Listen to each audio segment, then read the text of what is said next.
Good morning students. So in the last class we studied about procedures for verification of assets and what are all the procedures for verification of land and building and plant and machinery, patents, investments. So those were the things we studied in verification of those kinds of assets. So next, coming on to verification of cash in hand.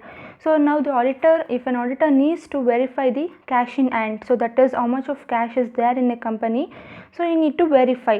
So here what are the points you need to take while undertaking the verification and valuation of cash in hand? An auditor should observe the following points. So you should see into the following points. So the first is examine of a cash in hand. So you should actually count the cash in hand by attending the business premises on the last day of the financial year.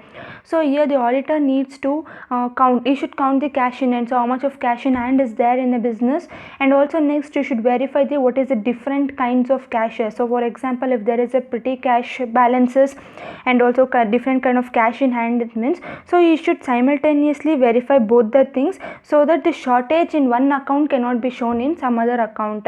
So if it is a petty cash book, means you should verify that separately and write down that separately, and if it is in cash in hand regarding a particular expenses that is kept for a particular expenses, means that need to be verified separately.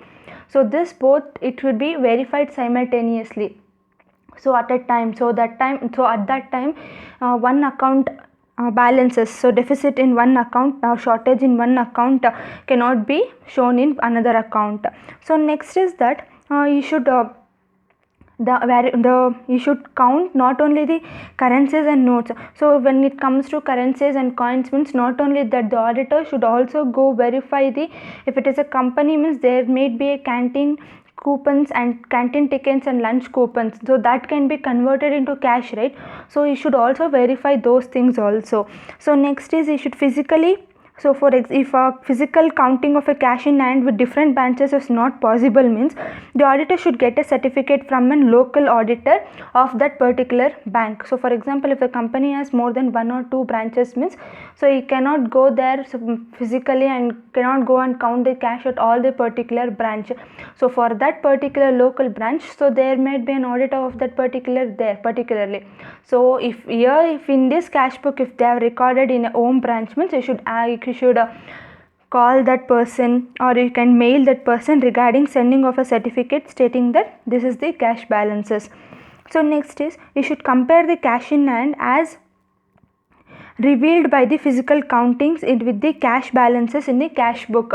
So whatever all the cash he has counted, so for example, if he has counted the cash of some amount, means so the cash book, in the cash book also that should be the same amount. So balance sheet should tally whatever he has counted and whatever is that is recorded in the cash book. So those both need to be tally. So next coming, so he should take all the vouchers and books in his possession till the entire cash balance is duly verified.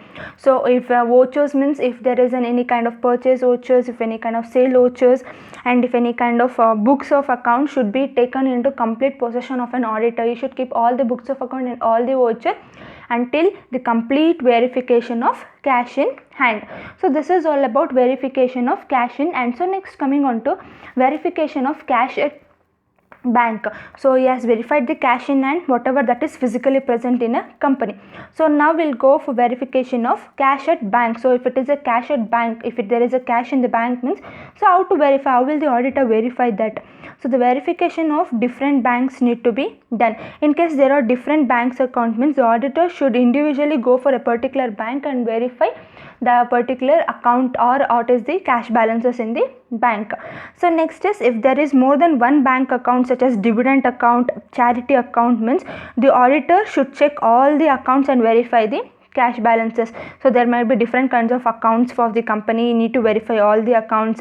And then if it is a fixed deposit or a current account or a savings account, means from that bank to, and you should ask for a certificate from the bank to verify regarding what is the amount in fixed account, fixed deposit account, what is the amount in current account. So if you can't physically go there and verify. And so next, coming on to, if there is any amount kept in the bank by a fixed deposit, means so you should examine the fixed deposit receipt. So if the money is kept in fixed deposits, means there be a receipts which will be given for the purpose of fixed deposits. So the auditor needs to verify that fixed deposits receipts, and then the auditor should see that the bank balances are as per the cash book.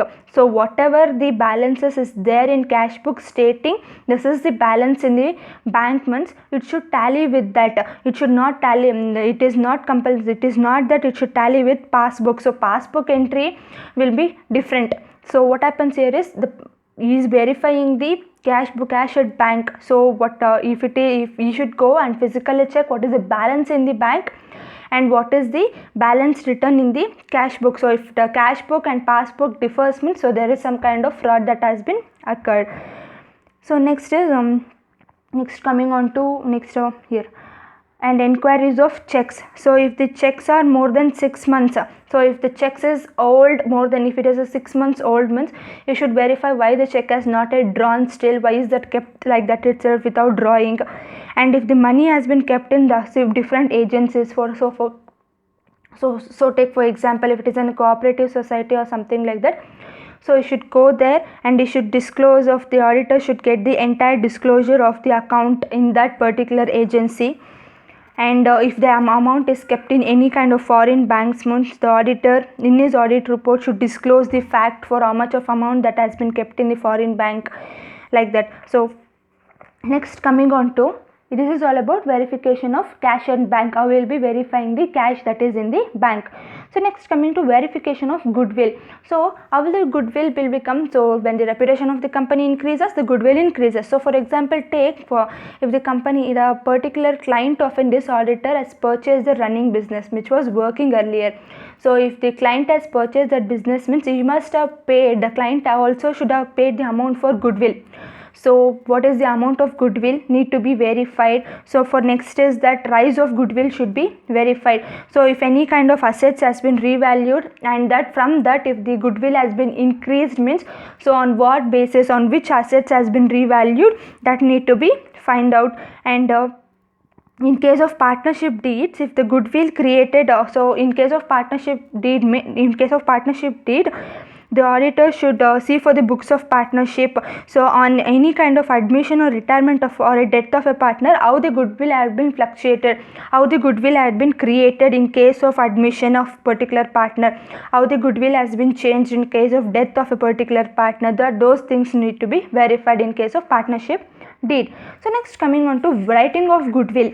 So here goodwill, if he thinks, the auditor thinks that the goodwill is in the future associated, that goodwill do not exist, any profit, do not provide any kind of profit or reputation for the company means, the auditor need to advise the company relating to, he should say that the writing of goodwill is necessary, so write off the goodwill.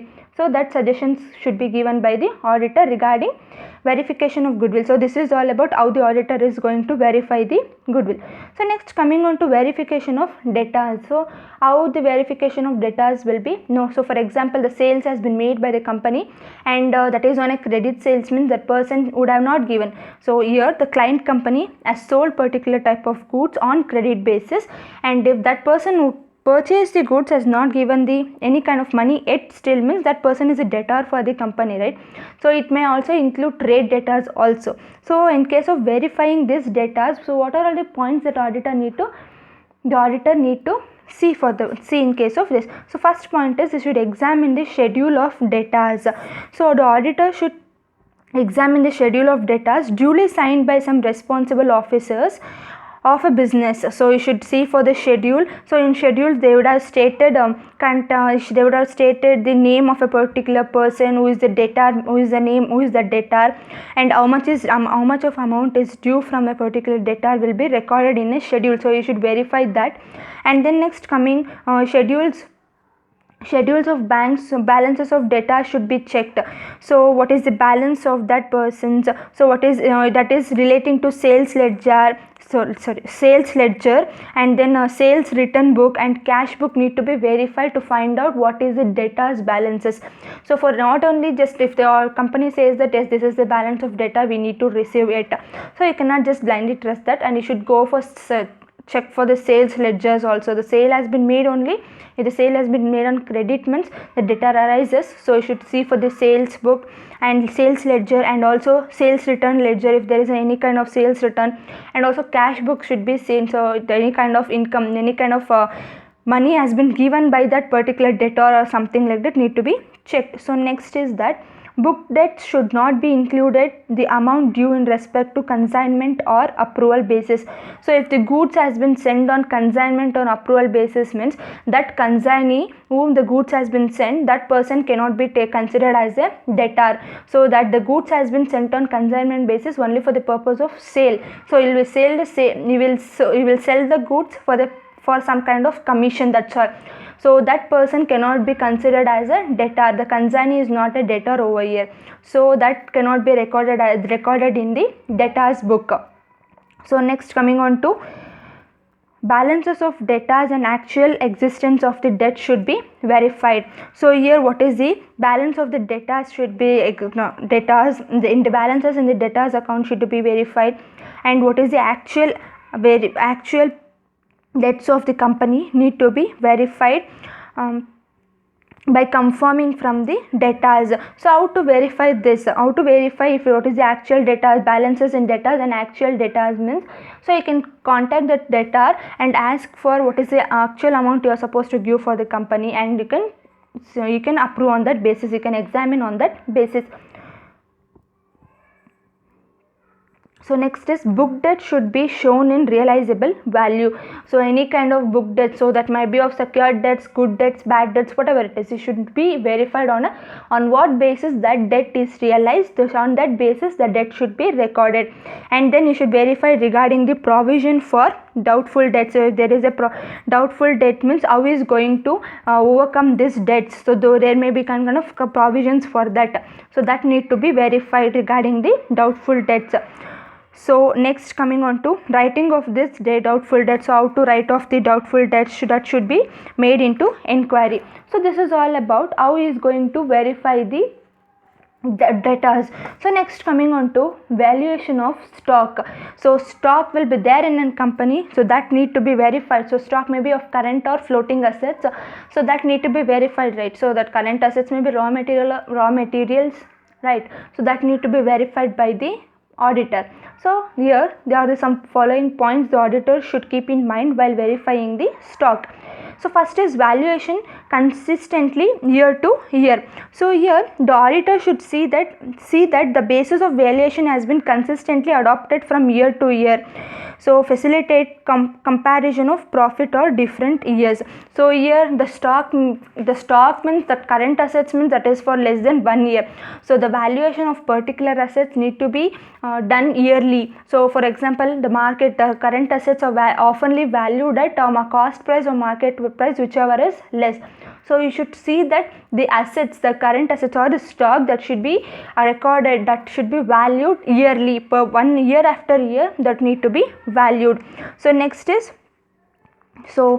point is stock should be valued at cost or market price, whichever is less. As I said earlier, the stock whichever there in the company, that need to be valued at cost price, means what is the cost that has been purchased, or what is the market value of that particular stock, means that whichever is less on that value, that need to be verified. So next, coming on to next point is verifying with the correspondence invoices and current selling prices. So how can we verify that corresponding invoices means if there is a receipt of that purchasing of particular stock means with that, and corresponding selling price, if it sells that particular stock means what is the price of that particular stock. On that basis the verification of stocks can be checked. So next is verifying of casting, calculations and additions in the stock sheets are correct. So the auditor should see that the casting, so that recordings of the particular entries of stock is correct or not, and calculation was made properly, and if the additions means if that is made properly. Addition means if stock has been purchased newly, means if they have added that into an account or not, that need to be verified. So next is official responsibility. You should see to it that the auditor should see to it that who is an official who is responsible for the purpose of recording these stocks in a books of accounts. and you should get a signature from that. The stock sheets will be there. You should get that signature from an official person of that particular company to find out what is the particular balances in the stocks. And goods with consignee or customer should be valued at cost price, not selling price. So whatever the goods are sent in consignment basis, for consignee means, and if there is a customers, if particular goods is sent for a customers for approval basis, means that should be valued often at a cost price for whatever the cost that is there. So on that it should not be approved, or it should not be valued. The valuation should not be made on selling price. So selling price means cost plus profit. So every time the value whichever is sent on consignment basis or on approval basis should be valued at cost price, not at selling price. So comparing the gross profit percentage to sales of current years with that of the previous years, to investigate into any material differences is there in the percentage of profit, any kind of differences has been found out regarding these stocks, that is increase or decrease in stock, that need to be found out. And you should verify slow moving goods, absolute or damaged goods has been listed separately and properly verified. If there is any kind of damaged goods, slow moving goods, means you should see to it that they are recorded separately and properly valued. The damaged goods cannot be often sold at cost price itself, they will be sold less than the cost price, right? So that need to be verified. So this is all about verification of assets. So in the balance sheet, so asset side, what and all the items come, so that and all, for verifying those kind of thing, what are all the points the auditor should need to be maintained. So this much was about the asset side of the balance sheet. So we studied about verification of land and building, plant and machinery, and then patents, investment, cash in hand, cash at bank, and then goodwill, debtors, and verification of stock. So this much is about all the asset side. So from the next class we'll be talking about what is the procedures for verification of liabilities and different kinds of liabilities and how they can be verified by a particular auditor. So this is all about today, and then thank you.